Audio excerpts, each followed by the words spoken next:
जहां दोस्तों 2020 में 5 राज्यों में होने जा रहे हैं उपचुनाव। इसके अलावा विधानसभा चुनाव किन किन राज्यों में होंगे उसकी भी जानकारी आपको देंगे।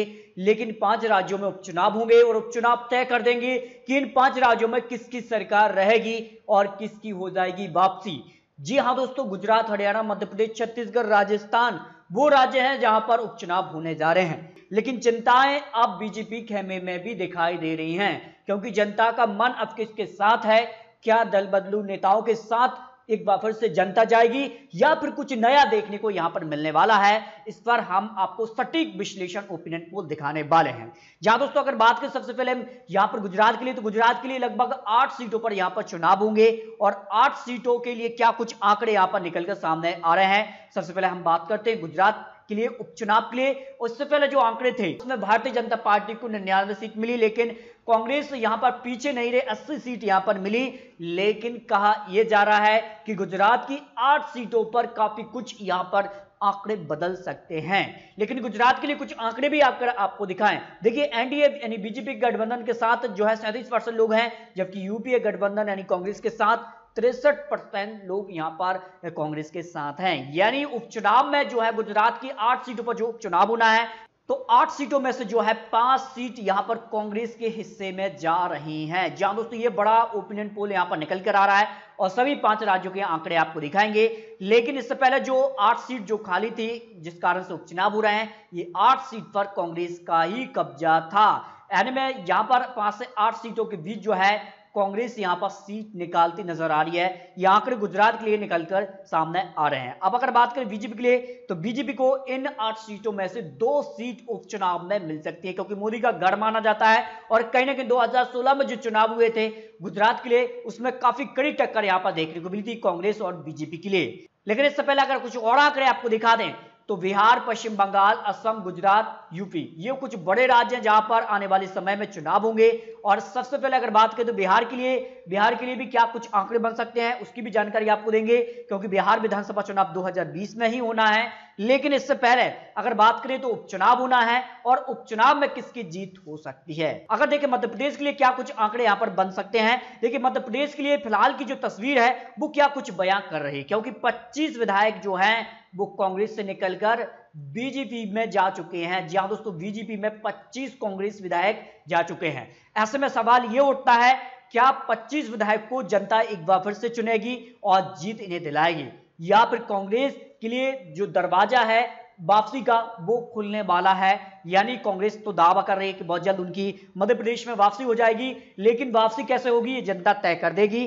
तो जनता का जो मन है और जनता ने जो आंकड़े दिए हैं उन आंकड़ों के हिसाब से मध्य प्रदेश की 27 सीटों के लिए जो आंकड़े निकले हैं उपचुनाव के लिए, उनमें से अगर बात करें तो 15 से 20 सीटों के आसपास कांग्रेस को सीट मिल सकती हैं।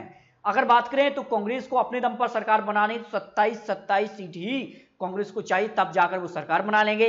लेकिन अन्य का जो समर्थन 7 सीट का है वो अगर मिला दिया जाए तो फिर कांग्रेस को 20 सीट यहां पर चाहिए। यानी कांग्रेस मध्य प्रदेश में वापसी कर सकती है। ये मध्य प्रदेश के लिए 27 सीटों के लिए चुनाव के लिए आंकड़े निकल रहे हैं। इसके अलावा बीजेपी को इस चुनाव को जीतने के लिए अपने दम पर 9 सीट चाहिए।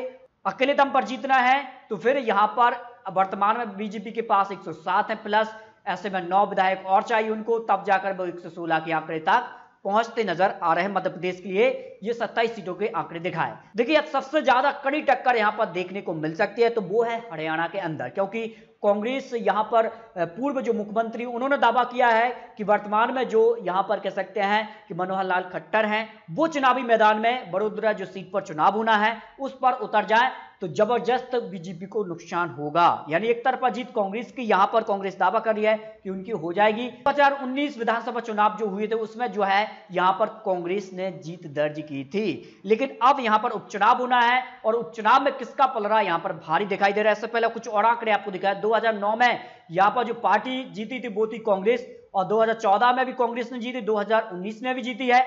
ऐसे में अनुमान यह है कि यहां पर जो है कांग्रेस का पलड़ा यहां पर भारी नजर आ रहा है। तो बड़ोदरा विधानसभा उपचुनाव जो होना है, यानी जो हरियाणा के लिए एक बड़ी सीट मानी जा रही है और सीधे तौर पर मनोहर लाल खट्टर को यहां पर टक्कर दे रहे हैं, तो ऐसे में अनुमान है कि यह सीट कांग्रेस के पाले में यहां पर जाती नजर आ रही है। अब देखिए, छत्तीसगढ़ विधानसभा सीट की बात करें तो मारवाही विधानसभा उपचुनाव छत्तीसगढ़ में भी एक सीट पर चुनाव होना है और उसके लिए क्या कुछ आंकड़े निकल कर सामने आ रहे हैं। कांग्रेस अगर इस सीट को जीत लेती तो जो आंकड़ा है कांग्रेस का वो 70 तक पहुंच जाता है। मारवाड़ी विधानसभा चुनाव के आंकड़े दिखाएं तो 2008 और 2013 में बीजेपी ने यहां पर जीत दर्ज की थी। रमन सिंह यहां के मुख्यमंत्री थे, लेकिन 2018 विधानसभा चुनाव जो हुए थे उसमें एक तरफा जीत यहां पर कांग्रेस को मिली थी। और अगर बात करें लोकसभा में जो आंकड़े थे उसमें यहां पर बीजेपी को लोकसभा की जो सीट है उनमें से 9 सीट मिली, तो कांग्रेस को हिस्से में 2 सीट यहां पर गई। छत्तीसगढ़ विधानसभा चुनाव 2018 के क्या रिजल्ट थे देखिए, 68 सीट कांग्रेस के हिस्से में एक तरफा जीत यहां पर मिली और बीजेपी को सिर्फ यहां पर 15 सीटों पर ही संतोष करना पड़ा। बीएसपी के हिस्से में 2 सीट और अन्य खाते में 5 सीट गई। ऐसी मारवाड़ी विधानसभा उपचुनाव भी कांग्रेस के पाले में यह सीट जा सकती है आंकड़ों के हिसाब से। अब बात करते हैं राजस्थान के लिए क्या कुछ आंकड़े बनते नजर आ रहे हैं। हालांकि राजस्थान के लिए स्थिति साफ नहीं है, लेकिन यहां पर बात कही जा रही कि 19 विधायक जो हैं वो कांग्रेस खेमे से नाराज चल रहे हैं, यानी सरकार के विरोध में है।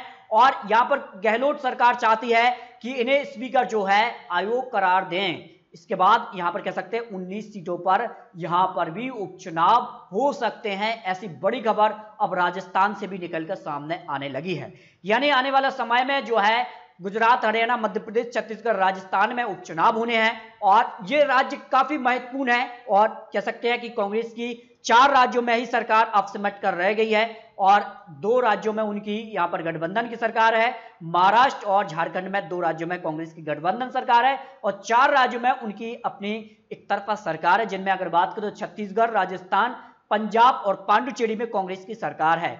वहां की बात करें तो अन्य राज्यों में बीजेपी प्लस गठबंधन की सरकार है। कुछ अन्य पार्टियों की फिलहाल जो है अब तक सरकारें हैं, लेकिन आने वाले समय में अब कुछ और राज्यों में विधानसभा चुनाव होने हैं और उपचुनाव भी होने हैं और ये उपचुनाव काफी महत्वपूर्ण है और तय करेंगे कि किसकी बनेगी सरकार। लेकिन आपको क्या लगता है, गुजरात, हरियाणा, मध्य प्रदेश, छत्तीसगढ़ और आने वाले विधानसभा चुनाव जिनमें बात करें बिहार में, तो किसकी बनेगी सरकार? इस पर आपको हर एक राज्य के लिए अलग अलग आंकड़े रखने हैं और किस पार्टी को कितनी सीट मिल सकती है इस पर भी आपको कमेंट बॉक्स में अपनी राय रखना है। आने वाले समय में किस प्रकार चुनावी प्रचार होंगे, किस प्रकार के वादे होते हैं, इसके बाद आंकड़े आपको और भी देखने को मिले, इसलिए आप इस चैनल को सब्सक्राइब भी कर लीजिए। इस तरह की आने वाली जानकारी का नोटिफिकेशन आपको टाइम टाइम मिलता रहेगा।